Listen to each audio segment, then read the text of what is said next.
Hello, and welcome to Let's Talk Real Estate and Stuff, podcast where we dive deep in the world of real estate investing and the random stuff that makes life interesting. I'm John Whitfield, joined by my only co-host this week, Papa P, from Ted Sysops. How's it going, sir? Can't hear you. Maybe it's me. No, it would be me, but I was saying it is diving into the wonderful world of real estate and stuff as always. There's always something exciting going on, something interesting. Oh, But lots of with things going on. with the holidays coming up, it's always a slow time. So for all real estate people out there, it's keep in mind, get your shit done early because in about a week, Nobody's gonna everyone's want to gonna do anything. Yeah, we're getting our loan together for for both of our mobile home parks. We're using the same broker and mortgage broker, and she just sent me a message about like hurrying up because she's like, "Hey, if I don't get this in front of people today and talk to them next week, we're pretty much going to be waiting till after the holidays, and that's going to kill me." So, I got a call with some partners later about hurrying the F up and getting the documentation that's needed in so we can get our term sheet. So, it's Rush just through it this time of year. part of it. Yeah, it's just part of it. So, What's going on in the mobile home world for you? I know I haven't been around in a while. I've had some stuff going on Fridays, but still been yeah. touching base with you. I know you've been busy. Yeah, I forget sometimes that you haven't been on because like you made a comment the other day about the parks I was buying and I responded to you and I answered your question, but I was kind of thinking like, what like, Brad, we How does talk he not about know this like this? yeah, like we talk about this every week. Why are you acting surprised? But yeah, so you know, I wrote an article about it this week in my blog, which you're on my newsletter. It'd be nice, That's check it true. out, read it. Yeah. Go to www.themhboperator.com. Check it out. It's called. I have a series called Behind the Deal, and I like to kind of just it's just me. It's the easiest articles to write because writing can be really difficult, especially with research. But like when I'm just writing about something that happened, it takes me a couple days, pump it out. And so this week I was writing about this park that I bought or buying and the due diligence in the contract. Now, if you've been following along, and John, just cut me off anytime because I'll just be rambling and telling you. So if you just have questions, just cut me off. But it's Well, like if you remember, I had that other park where I don't even know, just I had made so many mistakes with my contract where I used a regular state uh yeah, yeah, yeah. bar style contract, had no protections, nothing in it for me. And I swore, and I ate every cost. I ate all of my mistakes. I just swallowed my pride and chalked it up. This time around, I bought a real contract from a known lawyer in the industry, and I made sure, and that's what I make my offers on now. Cutting to the chase, I made this offer, and they wouldn't let my due diligence float. So I was like, well, floating, John, if you don't know, means like basically in mobile home parks or in commercial, there's a lot of stuff that you need to give me to do my due diligence. So if you're saying I get like 30 or 60 days, and 30 is typical, and you don't give it to me until week 3, right? Like I don't have enough time. And then now you're going to be like, oh, hurry up. But it's your fault, but there's no protection. And that happened to me in my one deal, like the third park that I bought. And so I had to go hat in hand and beg for an inspection or extension. They gave it to me, but I had to beg. Anyway, the guy wouldn't do it. Now, this contract has an automatic extension at my sole discretion. They can't say no. It's just I pay a fee, it's refundable. Boom. I don't even care. For whatever reason, as long Pay as a I fee to who? it's an extra deposit. Basically, it's called an extension fee, but it's just an extra refundable deposit that you put down to further show that Oh, hey, that like I'm asking for an extension, but I'm like still serious. So here's I'm still money to prove I'm serious. here's more money because if I lapse or whatever, it becomes non-refundable at that point, aside from other contingencies in the contract. Anyway, like when they pitched this deal to me, and that's kind of like the backstory of this, and like when they pitched this deal to me, it's city water, city sewer. And in mobile home parks, that is the holy grail because you're not responsible necessarily for the quality of the water, the billing, and all that stuff, and it gets more minutia than that. But anyway, so I was like, okay, okay, cool. They did not tell me anything was wrong. So, and I'm dealing with a representative, the guy who manages the LLC that owns the property, not the real money owner type guy. So, anyway, I'm talking to this guy and he tells me about it. He tells me about a buyer who had backed out because they didn't like the condition of the homes. That was his reason. All right. So, I go to my site visit And I start to find out that the buyer had inspected the lines and had scoped them with a camera and had backed out thereafter. And the people on site said they never saw him again. And I was like, interesting. But you got to understand, John, at this point, That's a red flag. my article goes into, I start talking about these 4 red flags that I found not floating my inspection, and now like these plumbing issues that I found. And it's like, I'm like, okay, well, so he lied to me. Okay, but it's all verbal, so you can't really prove it. It's not like, you know what I mean? And then my other red flag was I hand out this questionnaire. I made it myself. So like in residential, right, when you're dealing with a regular agent and you're buying and selling a home, there's a thing called a seller disclosure questionnaire. And it's not required in the state of Florida, or at least it wasn't when I was practicing, but everyone knows you fill it out because it's just like, where's my septic located? Things that when you buy the home, you don't want to go call, you don't even have contacts with the person you're buying, the family you're buying the home from. So otherwise you're SOL. So I was like, cool, I'm going to make that. So I drew up, I think it's like 11 pages, and it looks just like the Florida one, all the lines, the check boxes. And it's just like, where are the lines? What type of lines? Have you had issues with them? What's, who pays this? Who pays that? And basically, it goes with this 30 checklist thing of documents I'm requesting. So the idea is you answer the questionnaire, and if it's a yes, you hand me the corresponding document that I'm requesting. They didn't want to fill it out. The middle person that I was talking to was like, well, just I'm giving you everything. And in their defense, they were quick. They gave me all my requested docs that I needed. If they didn't, I asked, they gave it to me. So well, just see what I gave you. And like, you're not going to need it because, I'm just going to be the one who has to fill it out because he knows nothing about this park because blah, blah, blah. I'll have to be on the foot. Hem and haw. Brought it up again, same thing. And I was like, okay, this is getting pushed off. So anyway, when I'm doing my site visit, I see this and I'm like, cool, but you got to understand, John, that 30 list stuff, how long do you think it took me to get through? To do it in person? No, just to review everything that they gave me. Oh, hours? Weeks. Yeah. You're talking about like, so you got to like review all this stuff. You got to call the city, you got to call zoning, got to get verification letters. You got to figure out any permits, operation, all this stuff. So I'm already like 2 weeks into a 45-day inspection when I get to my site inspection. I wasn't predicted that I was going to have a major plumbing. I figured I would get an inspection, but he mentioned nothing about issues that they've been dealing with. So it's not a case of like the guy that backed out had found an issue that they didn't know about. Like Oh, he knew. He knew. the He owners knew. know that something's happening. The owners and the reps of the owners knew because if that buyer backed out, scoped the lines, and brought it up to him, what he had told me was a lie, and I can't prove it. And again, unless I have some documentation, now it would be fraud if he neglected to tell me that because you have to disclose all known things that you know, but you have to be able to prove that somebody knows something that they neglected to tell you. And I've had this happen on my other park after I bought it. I was finding out this guy knew this septic was bad and didn't tell me, and this one. And I'm like, so my questionnaire is supposed to avoid all that. Long story short, by the time 2 weeks is up, I'm now trying to call plumbers. And I'm trying to find the people that scoped it. I'm trying to find the people that worked on it. The name they gave me was bullshit. And I found out later that the name they gave me wasn't even the real plumber that repaired all the exterior lines. On my second site visit, I found out that they used another company that they didn't disclose to me. And when I asked for Who are like you finding this information out on the site? Is it residents or the like it's the park staff. manager? Okay. Yeah, staff. Oh, that's And right. it, This is the one that has staff in it. Yeah. So like Yeah, one of yeah, my things is like, please disclose any known repairs that you have done throughout the, major repairs and all that. And they didn't yeah. include any of these invoices. Otherwise, it would have been like a complete red flag for me and I would have just jumped on it sooner. So anyway, dude, just cutting to the chase, I found out that all of the lines are one, they run directly under the road. So if you have any issues, you have to rip up the road. So when I pulled up to my site inspection, I noticed those big orange barricade drums blocking holes, like basically directing people, don't fall in this fucking pit, like go the other way. And I'm like, well, that's odd. That's pretty strange.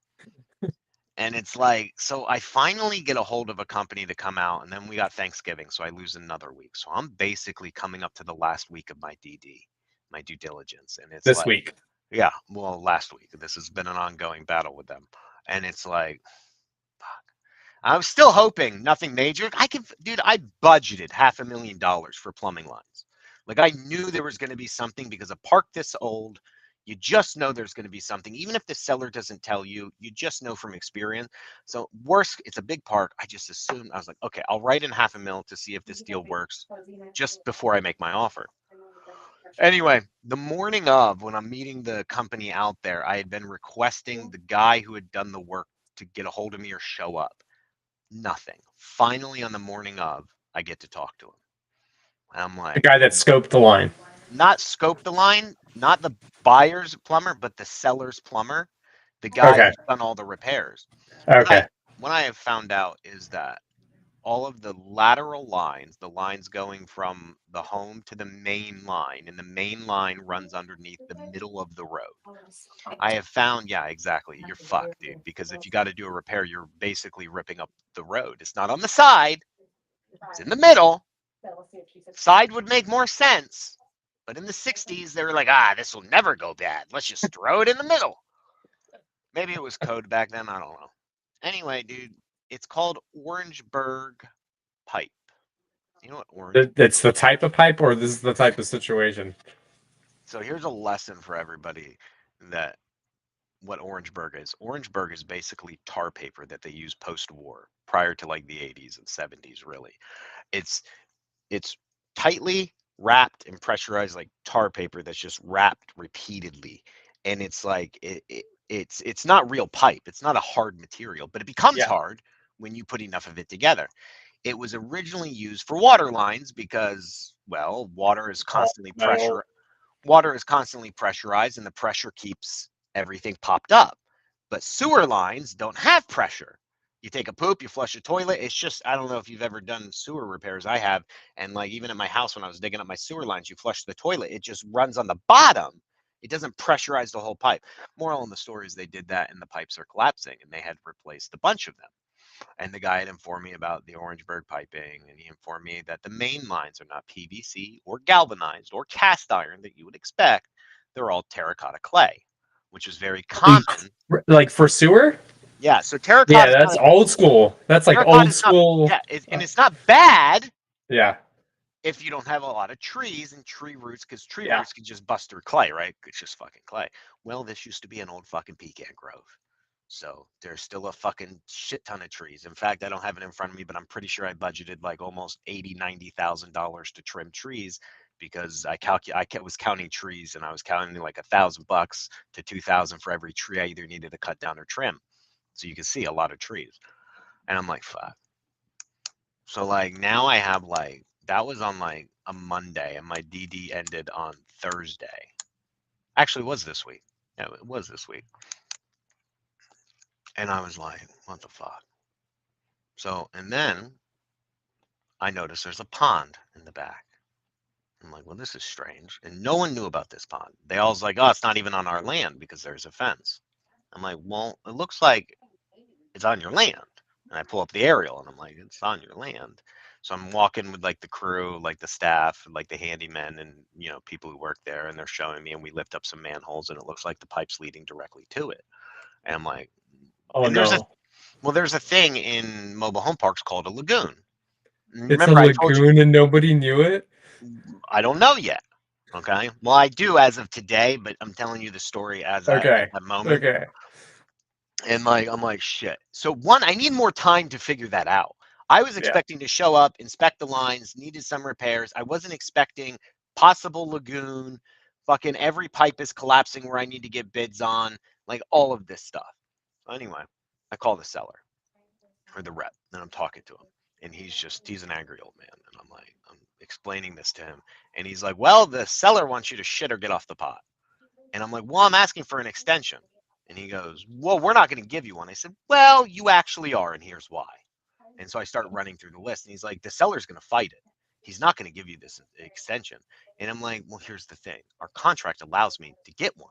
So I'm invoking that, and I'm going to send you the notice, and I'm going to place the deposit. And he's like, well, let me do some research. Anyway, we go back and forth on this whole thing. And he's bullshitting. And he's like, oh, the city maintains this pond. I found out the city does not maintain the pond. The guy's a fucking dumbass. And it's Does not like, realize he's actually working with somebody who's going to like go the extra mile well, and do no, no, the right shit. no, John. What you don't understand is this guy's been in the business for 30 some years. In this industry, like who he is, like he is very well known, and he Is this the runs guy you've told me about before, where you've dealt like had maybe. conversations Maybe. with him? I've looked at 12 of this guy's parks that he manages, and Yes, every this is one of the them guy. is fucking shit. Yeah, So it yeah. was funny because like my lender was on the phone and she was like, "Oh, so is so and so involved in the deal?" I was like, "Yeah, he's one of I got two wholesalers." And I was like, "He's one of the wholesalers. I owe him blank amount of money." She's like, "Well, is he staying in the deal? The banks love him. Every deal he's a part of always gets approved. So if he could be a part of it with his experience and his connections, like it's a no-brainer to get approved because in MHP you have to have experience for the banks to give you money." And I'm like, "Emma, like, I'm not trying to talk bad about anybody, but I'm buying a rundown park, right? You've seen everything I've sent you. He's the one who runs it. Why would I want to keep him on when he let it get this bad?" And she's like, haha, okay, no worries. I was just saying, every deal I've ever seen with him a part of it gets approved without any issue. And I'm like, I don't want him anywhere near this park. So I started diving into it. In Orangeburg, yes. Terracotta, yes. Pond, as of today, of what I have found from calling all the individual departments in the city, no. Um, So it's not it's a lagoon. it's not. But here's the thing. I had one of my guys who work my park that's 30 minutes away run down there. He's a septic guy. He's a good dude. He does me favors all the time. He runs down there and he gets the water tested, and it tested positive for sewage. Not a lot, The but pond. some. The pond, which it's hard to explain, but if you're looking at a map, those pipes that were running to the pond actually do run to the pond, but like along the side and out to a city easement. What I think is because they're terracotta, I think roots had gotten in and I think they're busted and sewage is seeping into the pond, which I have to address. And it's like, again, and he didn't want me to. The main thing of what I'm trying to say here is aside from the whining and crying of what I'm saying, is like, he didn't want me to find out. And it's like, bro, like, I need more time. Like, bro, I don't want the extension. I'm done. If this didn't happen, I don't need more time, but I need to figure this out. Like you didn't tell me. Well, I didn't know any of this. And I'm like, bro, I'm not saying you did. Hmm. I'm not saying you did. I don't think you knew. And I'm like, you know what I mean? Like, I'm like, man, I'm just trying to be a salesman. I'm like, nah, I didn't think you did, man. But like, like I gotta figure out, you just need to we got people calling, blah, blah, blah, blah, blah, want to buy this, and they want to know if you're moving forward. You know the line. Hmm. So it's funny, they're always really responsive. So I messaged them. I sent my formal notice via email. No response. Wired my money over, CC'd them on the email to the title about it. No response. So then I sent them the verification that I deposited the money. No response. So then I was like worried. I'm like, man, this is weird. So I went through my contract again. I'm all within all my stuff. But there's this one little thing about how I deliver the notice, and I ran it through ChatGPT and had it read my contract, and it said that I was okay, but it said if you want to be sure, it's like you should also mail a letter to the address provided. So I went out yesterday because Hmm. yesterday was the final day of my DD, and I also mailed the letter, like officially, like priority mailed it with a postmark, and I got the receipt because I just don't want there to be any issues because my deposit's on the line. And it's just like, it's all this shit, and it's like, why wouldn't one, why how do you not know this, bro? And I know because he's a fucking lazy piece of shit. You should never, ever, ever, ever, ever let somebody else manage your property. You So need is to he manage it gotten to the yourself. point where he just like so he owns a property management company and gets in on deals with people? But you It's very said he's the wholesaler? I'm confused. it's kind he's not a licensed agent or anything like that. He's just a dude who has connections that built up a business about managing people's parks for him, and he owns his own. And so people who want to buy parks, like, so there's my way where, John, you give me whatever amount of money, maybe Carlos and other people give me whatever amount of money, and you just fucking go and I run it. And I get fees, I get paid, I get shares, I get compensated well, obviously. And for that, you're getting this return, and I have to perform. Well, there's some people out there who just want to own them all by themselves, but they don't want to run them. Mm. So this guy and people like him come in handy, third-party managers. He's not, and I don't know what his deal is with them, or that's none of my business. So I don't know what his shares are, but basically that's the thing, is he has no money in it. He's just managing it, his team. And it's like, you don't want that because he doesn't care. And like, I went Right. through all of his financials, and this thing made more money years ago, and it's just constantly, just money is dwindling, and it's just every year it seems thousands of dollars, and he was making like 50K a month. Now he's making like then 47, and then 45, and now 43, and it's like, it just, and the same excuse every park I've looked at that this guy's touched is always the same excuse. He always blames the owners for not having enough money to do what he needs to do. Mm. And it's like, in every park that I've looked at, I found that's not the case. It's the way they do it, the rents they charge, the condition, the materials, like everything they're doing, just it's not the right way, or at least the way I would say is the right way. Yeah. And it's like, so now that's why the seller doesn't really know, but the seller, and he's probably telling the seller like, oh, you got to give me more money to rehab these units. I can't turn these units, blah, blah, blah, blah, blah, if you don't give me more money and all this stuff. And the property literally loses money every month. It's hemorrhaging money. That's why the guy's probably trying to sell it, is because like, it's not making him any fucking, I mean, I've looked through the last 2.5 years worth of financials, and I don't see this guy ever making more than like 10 grand a year off this fucking thing. Really? That's Right. crazy. It's insane. It's insane.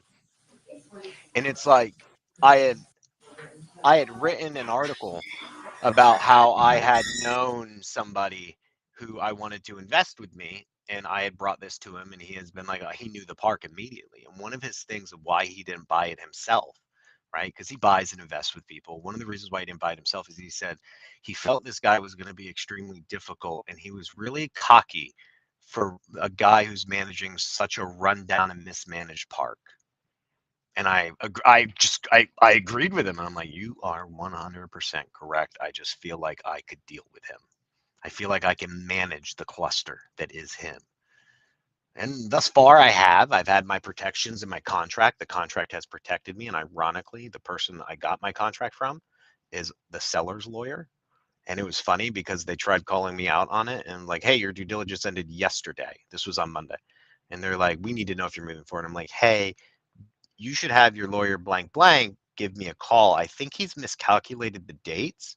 So here's my cell. If he wants to call to discuss it, let me know. And I never heard back from him. And it's just like, because he probably looked at it and he knew it was his. And he's like, which is also probably why they were so quick to sign my contract, when usually people take so much longer because it's a 20-page contract. But he probably saw it and was like, oh, I know this contract. This is mine. Yeah, you're good to sign this. Yeah, exactly. So again, it's just, and there's nothing wrong with the contract. There's nothing wrong with the park that's out of like not buying. It's the fact that like when you negotiate a deal, it's like I offer it on a price based on what I know. And dude, you can't tell me you didn't know. Maybe you personally didn't know, but your manager knew at the park. You have receipts. The plumber knew. And those receipts have to get approved. So the regional manager of the park manager knew. And then that person has to submit stuff in. So then the next person up knows. Don't act like you don't have the documentation that shows that you know this is fucking Orangeburg. And they're like, oh, no, I don't know. And then, like, it's just. So do you think your $500,000 budget for plumbing is enough? I was just on the phone with the plumber today because I had been hunting down documents and trying to figure out like the layout of the lines and stuff, because he couldn't give me an accurate price without knowing like what he's got to do. So I think I'm gonna be closer to like $750,000 to even $1 million. Crazy. How do you even do that where you rip up a road and then still have residents be able to get in and out of their houses? That's crazy. Like, how can you rip up a road when people need to drive out of it? Because you said the pipe is like underneath the road, right? Yeah. Yeah, I mean, so basically, you got to rip up the road. You're on mute. You got to rip up the road, bro. Like, that's the only way. Like, you run your lateral lines. So you have the choice. I could just replace the lateral lines and deal with the terracotta as they come But if I'm replacing every lateral line has to connect to the main again. So at that point, you're still ripping it up to get to the main. You might as well just do the full rip up and replace the main, because either way, you got to tie into. And I don't even know. I've never worked with terracotta. What's funny, it's as irrelevant to the story, but when I redid my sewer line here at my house, because I had issues and I wasn't hiring someone, so I dug all the trenches, and I had found old terracotta pipes in there, and I didn't know what they were at first. And my father-in-law is a contractor, and I was showing them to him, like, what the is this? And it was old terracotta pipes, because my house was built in the 20s and had multiple renovations. At some point, it was terracotta. Now it's PVC, but it's just like, but I've never really worked with that. I have no idea how you tie into it.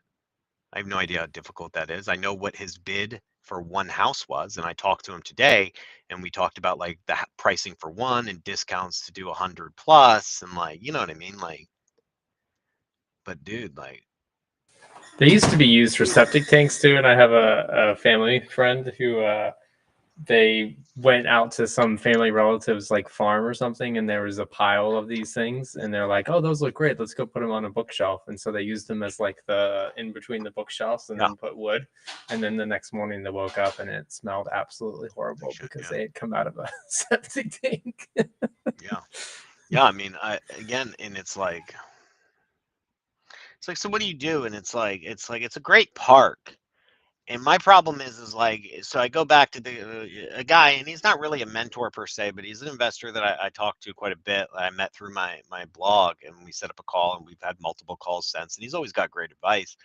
And it's like, so I go back to what he says about him being difficult, and it's like any rational person, John, this is your park, and you're the seller, and it's like, hey, dude, you've been replacing these and you didn't say it, and the price I gave you was based on it not being Orangeburg, and here's how much you spent on one. We can extrapolate what it's going to do for the other 188, and it's like it's 188 lots. And I'm like, so I'm thinking, so I came up, and I don't even need 100% because I already budgeted for some, but it's like a rational person would negotiate.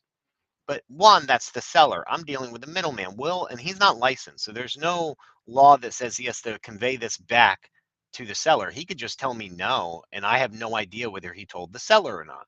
You know what I mean? Because he may not want to look bad to the seller, and he may not want to tell the effing seller that this, because he's the one who helped him buy it. So why is he going to go and be like, hey, dude, I had you buy this piece of shit with all this, and I didn't have you do, because his whole thing is you don't need more than 30 days or even 30 days to inspect a park. I've been doing this so long, you should be able to buy it. And it's like, so yeah, I would make him look bad. So my concern is when I give him my price reduction request, I'm just going to get a flat out no. And I'm predicting that's what's going to happen. So I had this choice. I knew before I did the extension what it was going to cost me just based on my experience, the conversations I had, even without real estimates. Just because I was like, okay, I can extrapolate things. Here's what it's going to be. And I worked out a number, and I'm like, now I have a choice to go forward or not. And, Brittany was like, well, we should just cancel. Like, what's the point? And I was like, here's the thing. It is my job. Even if I don't have any investor money in this as of now, it's just my money. It's my job to go forward in my mind, because I don't know if I'm going to buy, and I probably won't at this point. But it's like, I need to uncover what the truth is. I have to go through those steps because it's just part of my job. If I just stop today and I never find it out, it's like you stop a job just because you find out someone doesn't, the end product doesn't matter, and you just stop making it. No, I'm going to complete the effing job. And from there, I'm going to do my job. My job, no matter what, is to give an offer. It's like in wholesaling. You give an offer, even if you think the seller's going to say no, because you don't really know.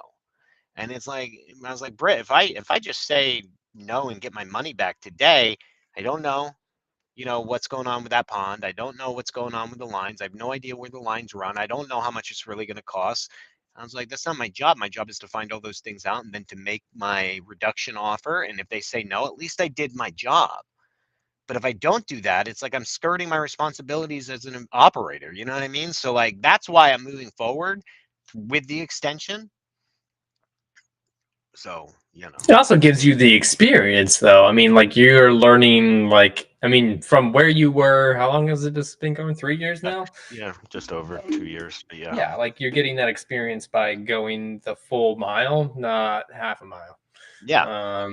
And so it's going to inform any other things that come across like this. And if you just stopped, you would never like know how to handle it if you found it again. Yeah, and it's like it's a great park, and I'm already paying top dollar for it with my $500,000 budget that I put in. Like the price I negotiated was assuming all that, and it's like, man, like I could make it work, but one, I need to give a reduction request and then kind of go from there. But to kind of paint the picture for you, like there was a park I looked at in Kansas. I was looking investing in Kansas City or Topeka, and it was very well known. Like everyone, the seller, the agent, everyone I was talking to, they were just hey, this is Orangeburg piping.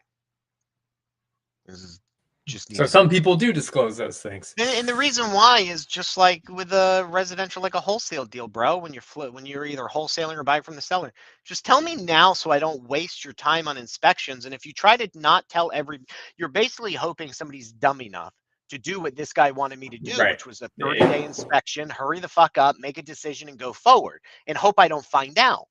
Which is why after we were going back and forth earlier this week or last week or whenever, I think it was earlier this week because today's Friday, he was basically like, shit or get off the pot. Hey, I don't want you calling the city. I don't want to raise any red flags. If this is really what it is, blah, blah, blah, blah, blah.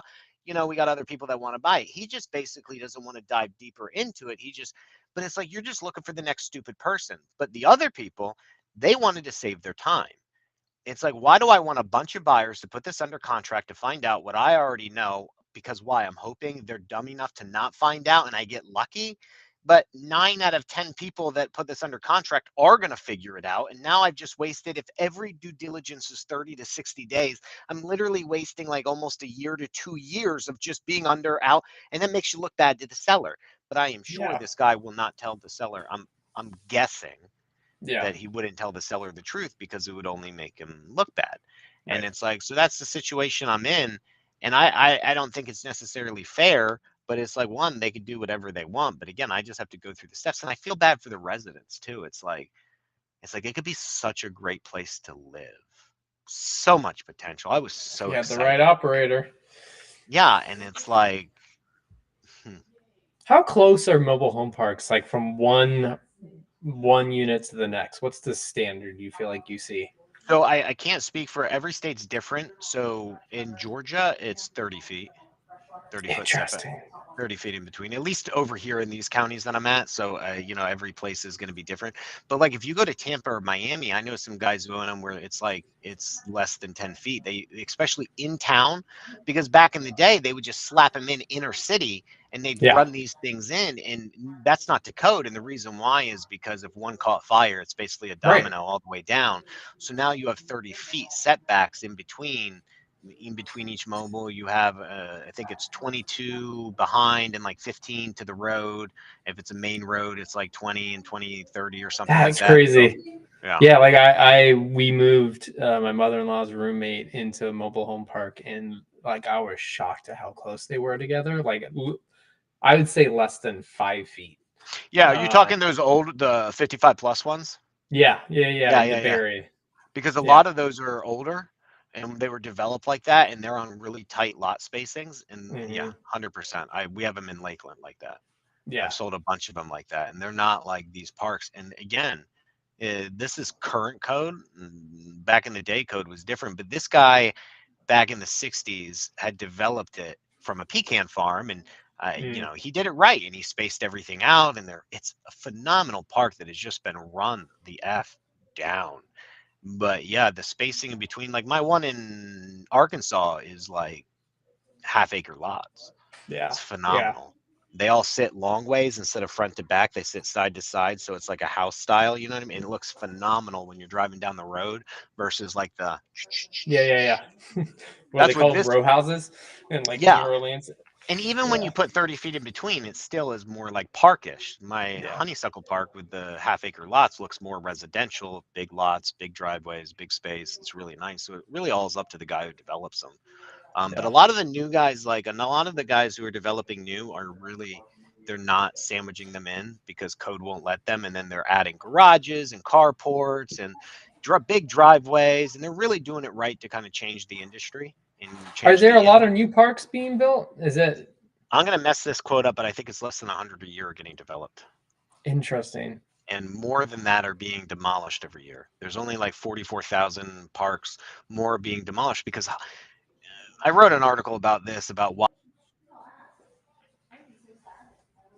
And you're frozen, or I am. Who's frozen? I think it's Brandon. He's got a really, really important thought about why so many parks are being demolished. And we may never get to hear that thought. I'm going to test my internet to see if it's me. It is not me, so it is definitely Brandon. Let's see if he's texting me.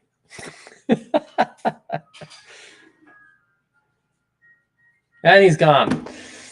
Well, we'll see if he comes back. If he doesn't, I guess that's the end of the podcast. But one thing I can share on our side is Carrot CRM did launch on Monday. So I'm going to open up a page here so you guys can see what's possible now, because this is something pretty groundbreaking to the industry. Let me copy this link and then share my page.